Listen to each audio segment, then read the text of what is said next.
So I am speaking with Ariel, who is a technician with INnerPC, and what we're going to go through is a really nasty update that Microsoft put out for the Office 365. Office 365, and this is the error that we're getting.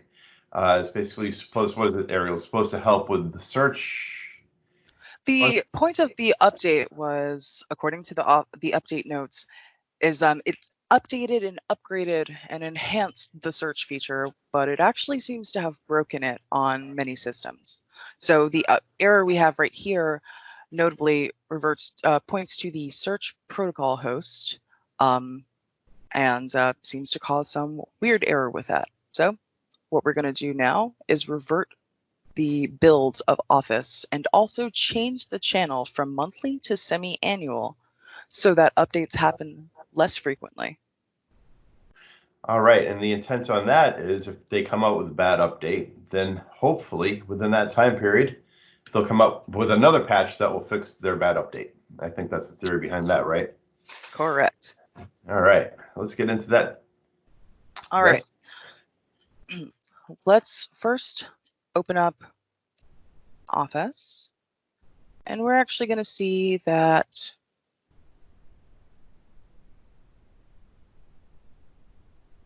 the version here is 2003 build ending in 382. So ideally, we want to revert to the build ending in 278, which is the build right before this last update. Now, how did you get that config file? I actually created it in Notepad. So I grabbed this, the configuration tags here. You just put all of your update information between these two tags. So updates enabled true. This is necessary because once we point Office to this particular version, then it needs to update itself to reach that version. Once we're done with the reversion, we can actually disable updates completely. So next we have channel equals semi-annual.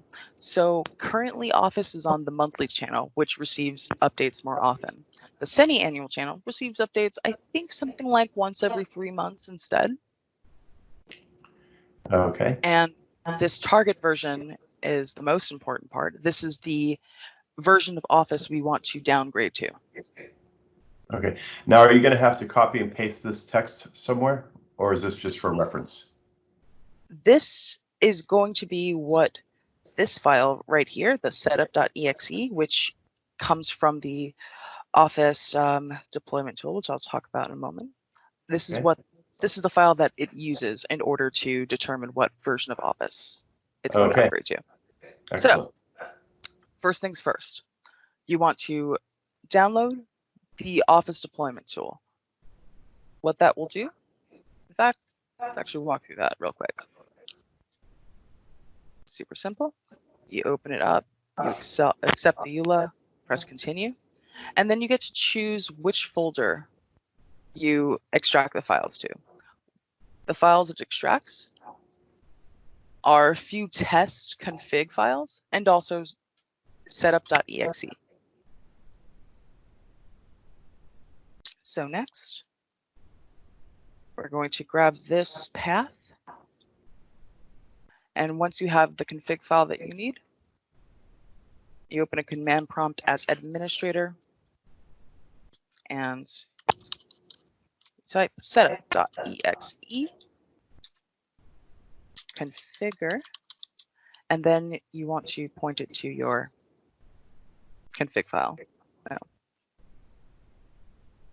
Just helps to navigate to the path. There we go. And then setup.exe, configure, config.xml, for that's an XML file right here. What's going to happen next is this is going to run for 1 second, and then it's going to close itself usually.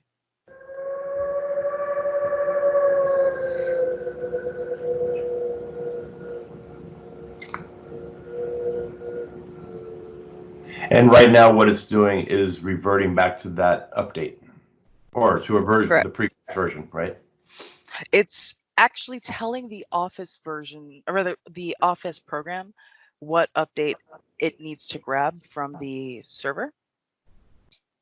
And then next up, we need to actually point it now, or rather we need to perform the update ourselves. Got it. So we go to Office and we go to Account, and then we go to Office Updates and we go to Update Now. And it's going to look like nothing's actually happening because all updates are actually going to be applied once you reboot the computer or server that you're on. Okay. That's it. Excellent. So all that needs to happen right now is a reboot. That is correct. Alrighty. Well, I think what we can do is post these instructions and maybe get these files, and we'll put them into a place where people can copy them. But on behalf of INnerPC, I want to thank you guys for listening. Ariel, that was phenomenal. We're going to come up with some more videos and help some more people out. But thank you very much. Thank you, Dan.